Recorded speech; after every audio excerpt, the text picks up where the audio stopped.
लगातार अपनी जीत के दावे कर रहे हैं। चिराग पासवान से खास बातचीत की है पारुल महाजन ने। चिराग जी, बिहार चुनाव में एक सियासी समीकरण ये भी है कि बीजेपी, खासकर मोदी जी, कभी भी आप पर निशाना नहीं साधते। आपने भी अपने कैंडिडेट वही उतारे हैं जहां जेडीयू के कैंडिडेट हैं, जहां बीजेपी है वहां आपने अपने कैंडिडेट नहीं उतारे। तो क्या ये समझा जा सकता है कि बीजेपी और आपने कोई अंडरस्टैंडिंग की है एक दूसरे के साथ नीतीश कुमार से छुटकारा पाने के लिए? देखिए, नीतीश जी से तो खैर बिहार की जनता छुटकारा पाना चाहती है। जहाँ तक रही बात अंडरस्टैंडिंग की, कोई ऐसी अंडरस्टैंडिंग नहीं है। बट हाँ, मैं शुरू से संकल्पित हूँ कि भाजपा के नेतृत्व में भाजपा लोजपा की सरकार बिहार में बननी चाहिए।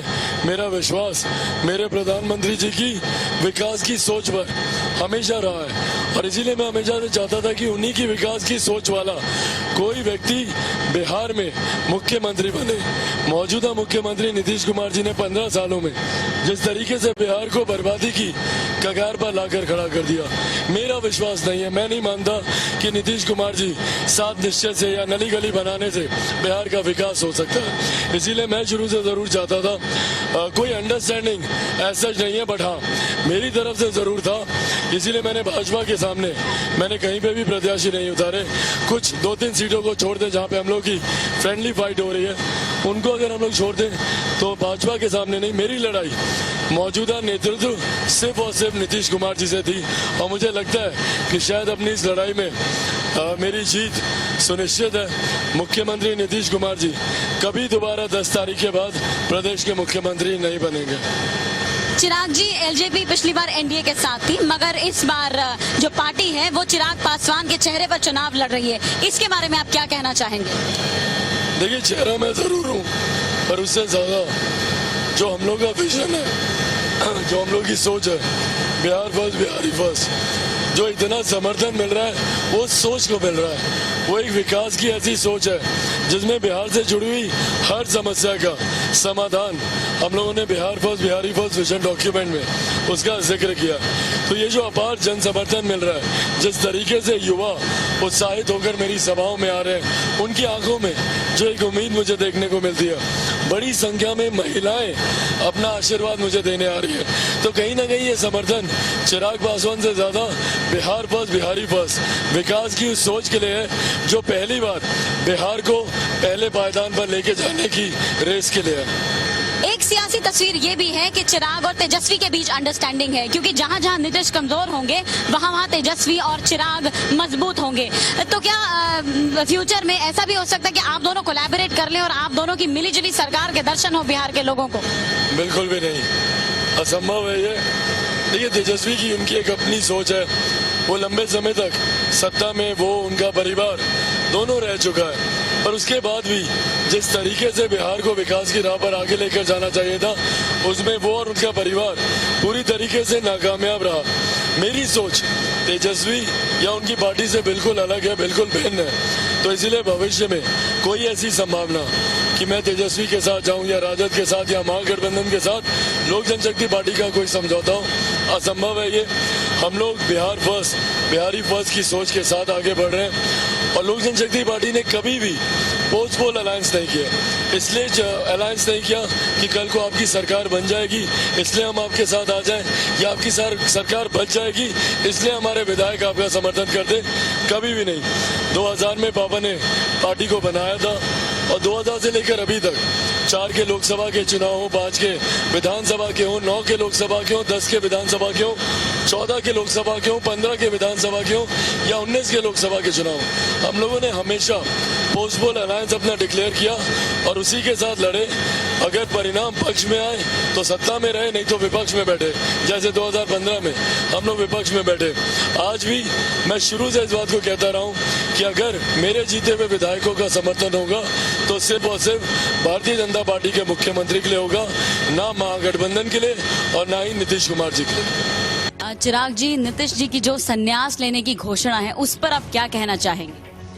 देखिए, उस पर कहना क्या, उन्होंने तो अपने पार्टी के लोगों को ही मझधार में छोड़ दिया। आज तो हम लोग उनसे सवाल पूछ रहे थे कि भैया आप बताइए कि पिछले 15 साल आपने क्या किया, और उस सवाल के जवाब में वो संन्यास की घोषणा करते हैं। तो इससे ये अपने आप में प्रमाणित होता है कि उनके पास ए जवाब नहीं है और बी वो इस बात को मान चुके हैं कि बिहार विधानसभा चुनाव में उनकी करारी हार निश्चित है, तय है।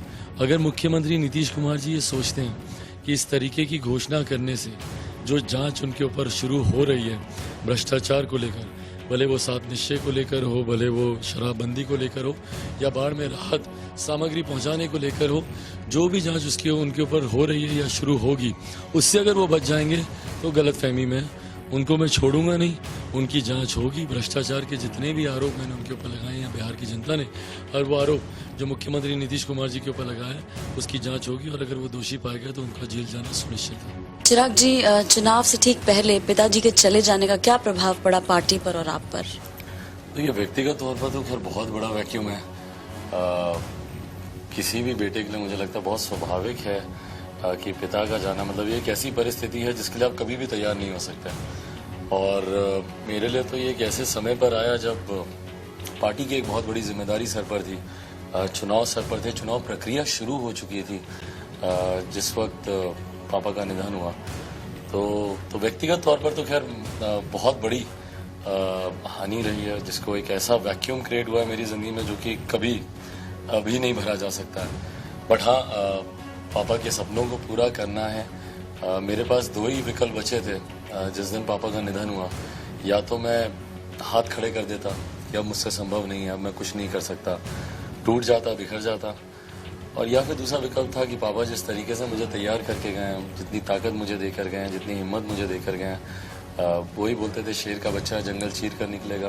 तो या तो फिर मैं लगता फिर उस मिशन को पूरा करने, और उसी में मैं लगा। मतलब भगवान ना करे कि किसी और बच्चे को ऐसी किसी परिस्थिति से गुजरना पड़े। बट हकीकत है कि पापा के निधन के 6 घंटे के बाद रात में, मुझे लगता है पापा का निधन 6:05 शाम को हुआ, और रात में 12:30 पौने 1 के आसपास मैं पहले चरण के प्रत्याशियों की सूची घर पर बैठकर मैं तैयार कर रहा था। 8 तारीख को पापा का निधन हुआ, 12 तारीख को पहले चरण के नामांकन की आखिरी डेट थी।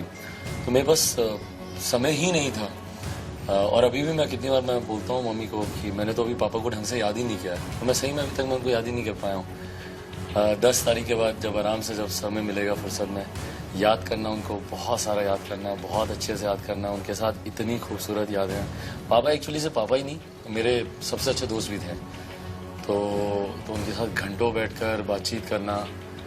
उनका भी, मुझे लगता है मम्मी को भी हम लोगों से यही शिकायत होती थी। मम्मी बार बार यही बोलती थी कि अरे क्या आप दोनों बैठे रहते हैं, बात करते रहते हैं। पापा कभी भी कोई भी मीटिंग से आएंगे, कुछ आएंगे, घर आएंगे तो सबसे पहले दीपू कहाँ हो, और उसके बाद शुरू हो जाएंगे, ये हुआ वो हुआ, मीटिंग में ऐसा रहा वैसा रहा। या मैं अगर जाऊँगा तो मैं अभी घर जाके हाथ मुंह भी नहीं धोऊंगा कि पापा शुरू हो जाएंगे, अच्छा पहले बताओ क्या हुआ क्या नहीं। तो पहले पापा के पास जाके 1 घंटा 2 घंटा बैठ के उनको पूरा संतुष्ट होते थे कि अच्छा ये रहा। फिर जाता था रूम में, हाथ मुंह धोता था। तो मैंने एक बहुत अच्छा दोस्त भी खोया, मतलब he was my best friend. तो उनकी जगह तो खैर कभी कोई नहीं पूरी कर सकता। बट हाँ, अभी आपका सपना पूरा करने में बिल्कुल अब पापा का सपने को पूरा करना है। ये बिहार फर्स्ट, बिहारी फर्स्ट, उन्हीं के साथ बैठकर हम लोगों ने तैयार किया। मुझे याद है अस्पताल में भी घंटों पापा बैठकर इन सारी चीजों के ऊपर बात करते थे। चिराग पासवान को आपने सुना, कहा पापा का सपना पूरा करना है और बहुत बड़ी जिम्मेदारी उनके कंधों पर फिलहाल है। लेकिन